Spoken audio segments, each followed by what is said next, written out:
Hey everyone, today I am so excited to finally announce the Glen James Wealth Steps. What I did, I've put together a one-page map that really enables you to start, guess what, at the start, at the beginning, and slowly and methodically make your way through the wealth steps. You might want to become an investor, you might want to start a business, you might want to become a butcher, a baker, a candlestick maker, all the things. You might want to buy an investment property. You might want to set up your financial life to win. How do you do it? Well, the Glen James Wealth Steps will be a really good guide if you're just starting out.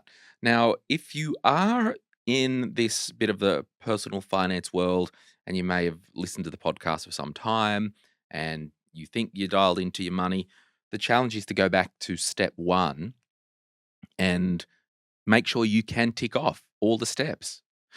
The four steps are coming right up. Now, the good news is there are only four steps in the Glen James Wealth Steps. Within each step, there are sub steps, but let's just break down the four main steps. The first step is your foundations. The second step is getting established or get established. The third step is live life on your own terms. And the fourth step is invest for your future. My name's Glen James. Let's get into the Glen James Wealth Steps. Let's start with the foundations. Having a cash flow and spending plan set up. Remember, everything that we do comes out of our cash flow. Any income that we have comes into our bank and then out through the cash flow. This whole thing called personal finance, your money life, your budget, whatever you want to call it, it's on the premise that if this is your bank account and you've got money coming in and then you've got your expenses going out, unfortunately, the best way to win when it comes to personal finance and money is in this middle moment here that you optimize so there's leftovers to invest before or after you pay your expenses.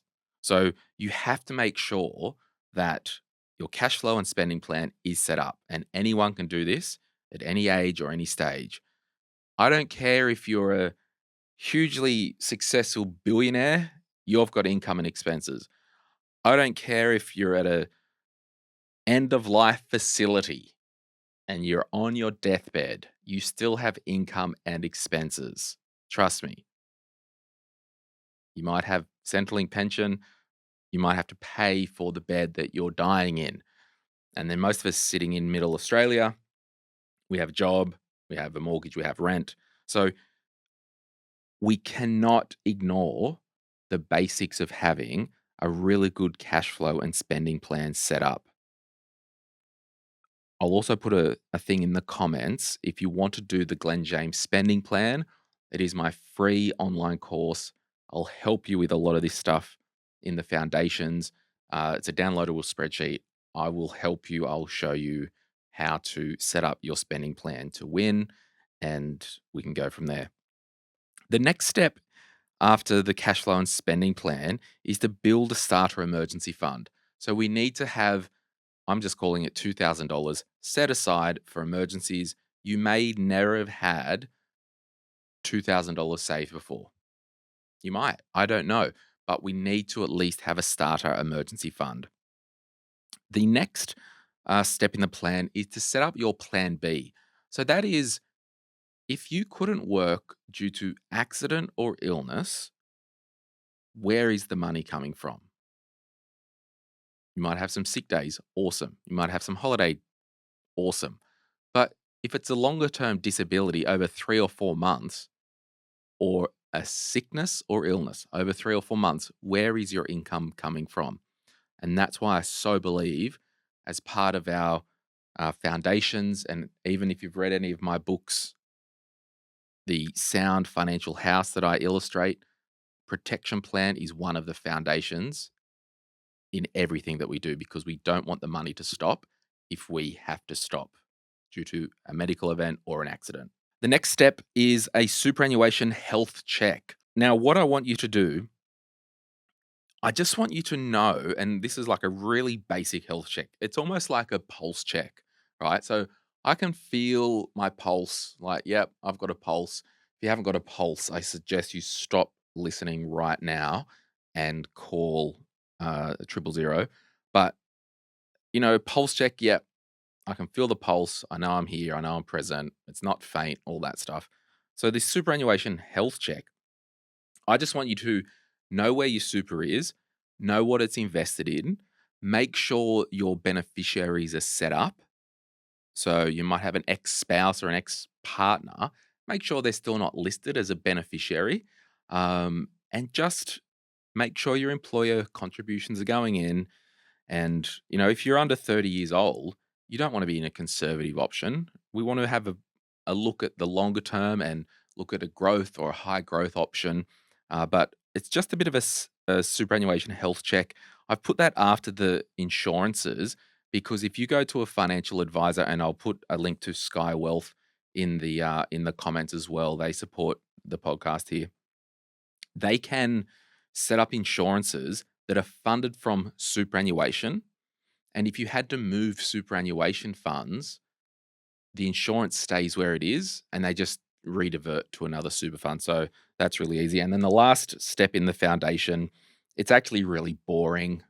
I'm sorry, so boring. Set up your wills and estate plan. If you've got kids, if you've got a spouse, if you've got a property, if you've got assets, you should make sure when you fall off the perch, the money goes where you want it to go. And in what order? If you've got kids, you might say, yep, they can have this money, this spare money here, but after they're 25, all that stuff. If you're in a partnership, you might want your spouse to have, um, you have power of attorney over each other. So you can both sign on each other's behalf if one of you were incapacitated, anything like that. If you were overseas and you need to sign documents, like this is just housekeeping. And I will say, these steps, like you can see in the downloadable document and on the screen here, I've got arrows so you can kind of go cash flow, tick, starter emergency fund, $2,000, tick, set up your disability insurances, tick, superannuation health check, set up your wills and estate plan. Those 5 steps in the foundations, you can kind of do all them at once in tandem. And then that concludes the first step. The second step is get established. And this step could take some time, and you may have to be a little bit sequential with this step. Now, the first step is be consumer debt free. And I've put in brackets car optional because when I wanted to change people's behaviors, when it comes to getting out of debt, staying out of debt, all that stuff, when I got the sledgehammer out and went to the car debt. Like, you gotta sell the car, you can't afford it, pay off the car debt. It would really suck the life out of the momentum of the person, and I just while in personal finance land, we probably wanna get rid of the car debt sooner than later. I don't have a car loan, and a lot of you don't, but I just want you to focus on, credit card debt, uh, buy now, pay later. Now, the credit card debt, I'm talking to those who have paid interest in the last 2 months and can't clear that every month. If you can't clear the credit card every month, credit card isn't for you. I'm sorry. Really sorry. I'm talking about personal loans. You know, I saw a thing the other day from a travel agent, interest free holidays. I'm like, please. So we want to clear all that debt and carve the car out, that's fine, before we do anything else. And we've got a starter emergency fund. So let's just have an example here. If somebody had $10,000 in a savings account in their own name and they were pretty good at saving, and this is when you lean into the psychology of stuff, right? And they may have had, I don't know, let's say $6,000 on a holiday loan. I want you to move the $2,000 out of your savings into a different emergency fund account. Once you've done that, you would have theoretically had $8,000 left in savings. Now you've got this $6,000 personal loan, holiday loan, credit card, and this is the psychology part of it. People may struggle. It's like, I don't want to pay that off in one lump sum because I don't want to, because now we've got 8K left. I don't want to reduce my savings. Well, I need you to lean in and clear that $6,000 so your savings reduces to 2K, right? So we've got 2K in savings, and then we've got $2,000 in a starter emergency fund. The reason why we need to do that is if you back engineer it, you would not go to a bank and say, "Can I borrow $6,000 on a credit card to put that $6,000 in my savings account?" You just wouldn't do it. And it's effectively what you're doing if you have a credit card debt that's been around for more than 1 or 2 months, right? And if you have savings as well. So, with all that being said, we only had that $6,000 um, personal loan, and there's no car loan, so we've ticked that step. Now, the next step is, before we do anything else, is to build a fully funded emergency fund. Now, you've got $2,000 in your savings account. Then you've got another $2,000 in the emergency fund account. I want you to move the $2,000 over to the emergency fund account. So now we've got a $4,000 emergency fund. Your reason for financially living is to now build this emergency fund up to cover about 3 months worth of expenses. The Glen James spending plan will help you calculate the right amount for that. It's a spreadsheet. The first page, you put all your income in. The second page, you put all your expenses. The third page will show you what account to put what in each week. And it will also calculate how much you need in terms of the expenses to allocate to an emergency fund. Just recently on the podcast, again, I'll put a link in the comments to this episode. We did a little refresher on emergency funds, and yeah, it's going to take a while, right? It really is. Now, once we've got the emergency fund funded, because in a perfect world, I don't want you to be doing anything else financially until you get that emergency fund built, right? Now, we'll keep going down because some of these things are optional. And if you're just listening to this and not looking on the YouTube, after the emergency fund, it splits down below into two boxes. Once you've done the emergency fund, you may then choose to establish your career or start a business, because sometimes there is a cost to doing that. Or you might then want to save for cool goals like, we want to travel, or we want to borrow, well, not borrow, but we want to renovate the house, but kind of cash flow that. And so we're going to save for cool goals. And as you'll see, um, there's arms that leave the emergency fund box if you don't want to do the cool goals that go to the right. And then also with once you've done the cool goals and the career stuff, there is also another thing that leaves the get established stage. Again, hard to explain. Please download this and have a look at the one-page map. Then under finishing saving for cool goals or establishing a business, there's the option here of commencing long-term saving for a property deposit. Now, this is if desired, or if you don't want to do that, move on to rent where you want to live. And what I'm kind of thinking with the get established thing, this could be a property that's a home to live in, or um, an investment property. And the goal is, can you try and save, factoring in the rent, because we're going to potentially rent where we want to live? Um, can you save 20% of your net income or as much as possible. Okay.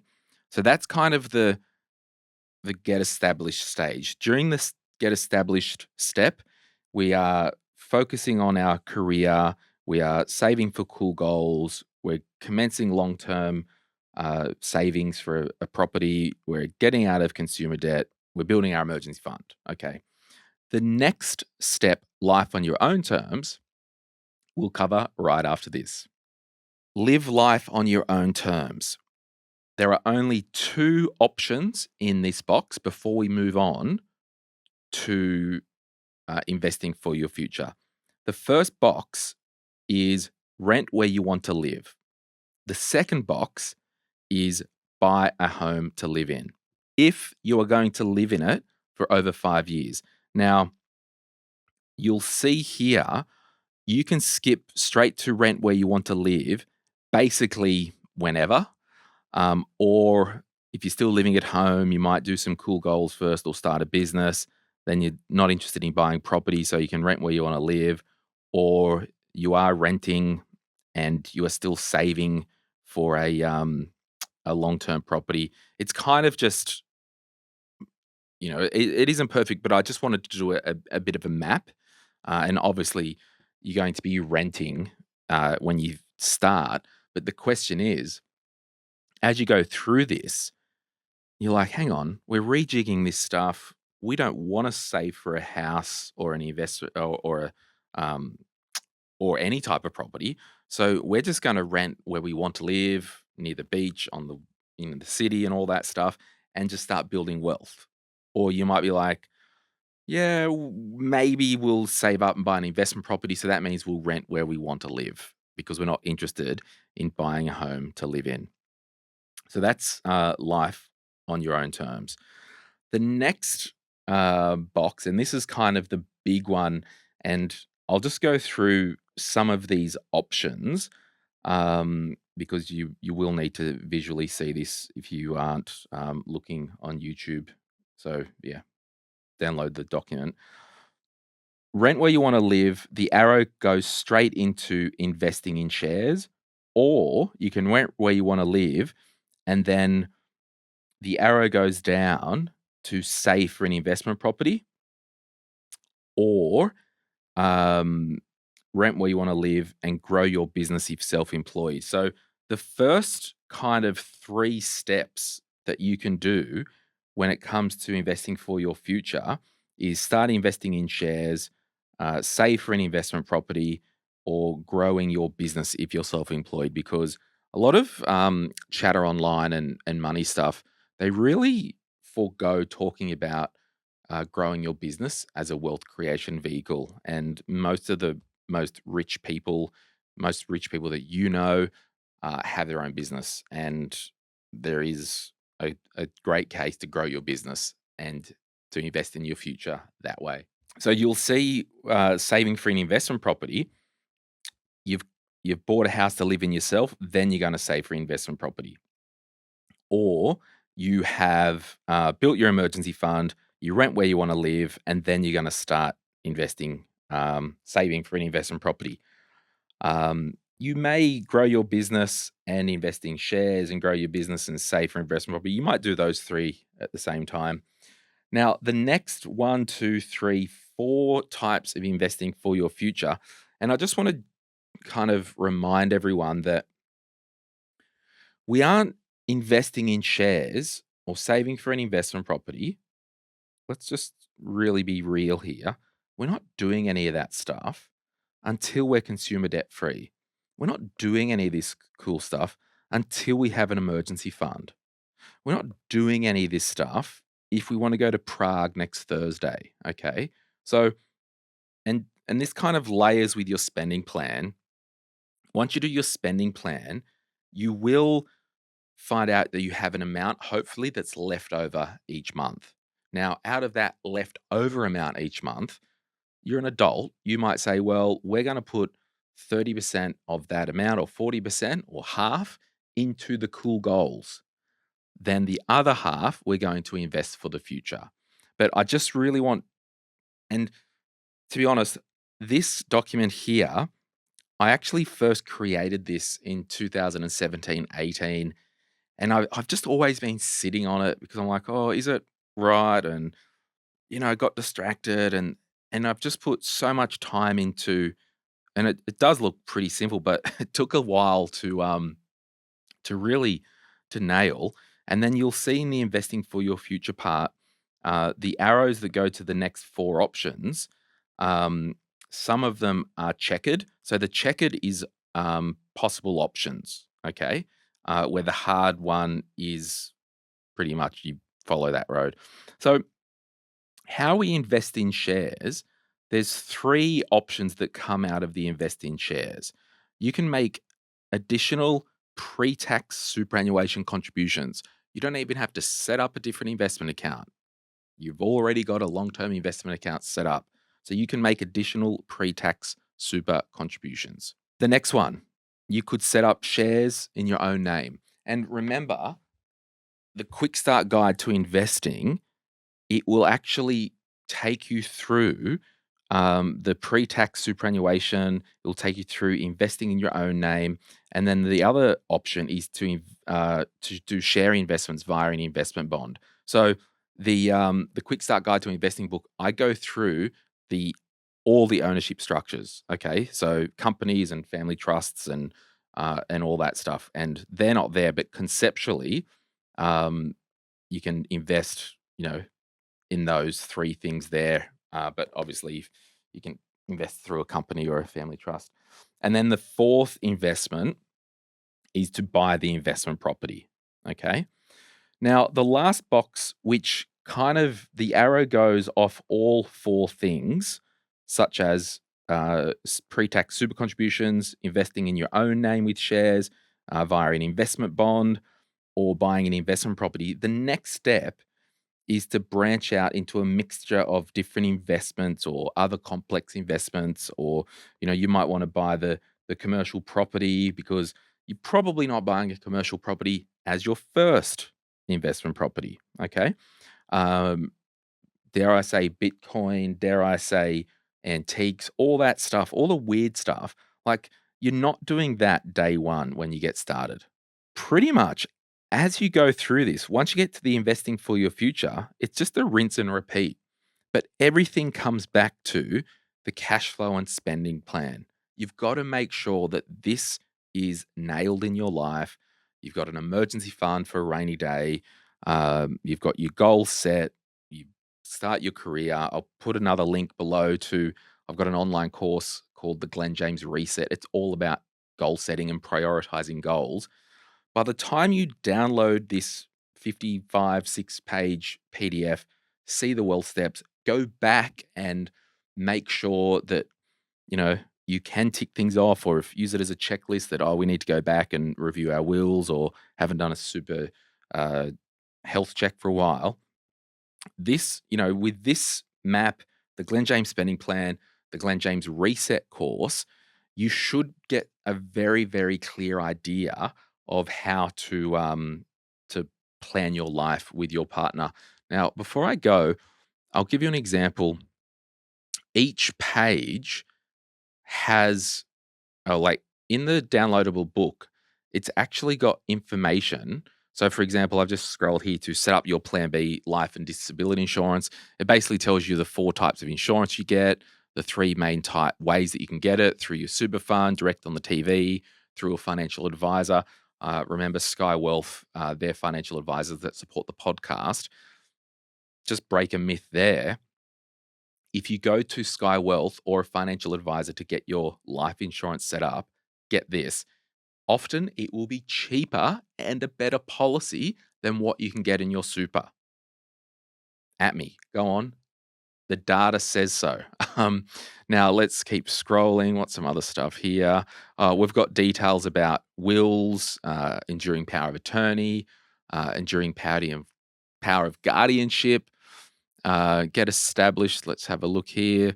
I talk about building an emergency fund, consumer debt free. I've got details of the debt snowball. There's a thing on cars in there. Let's keep going. Life on your own terms. First home buyers, I've got one, two, three tips to buy for four, five, six tips to buy your first home. Investing for your future. It has details on pre and post tax super contributions. Um, Share investing in your own name. We talk about risk tolerance in this downloadable document. Again, not covering it now, but we talk about the three types of investing strategy, like ETFs, direct shares. Look, I just really want to get this document and the Glen James Wealth Steps out into the world. I want to help as many people as possible. And this is a 100% free downloadable document. Print page 5. It's literally just black and white, so you can color it in and follow the bouncing ball. Get involved, redo your budget, do all the things, get out there. This doesn't cost anything. It just costs a bit of your time, and share this with friends and family members because, yeah, I'm just on a mission. The more people that I can help, I'll be fine. I'll get looked after. That's kind of my philosophy. And yeah, we will leave it there. Thank you so much for listening. Bye.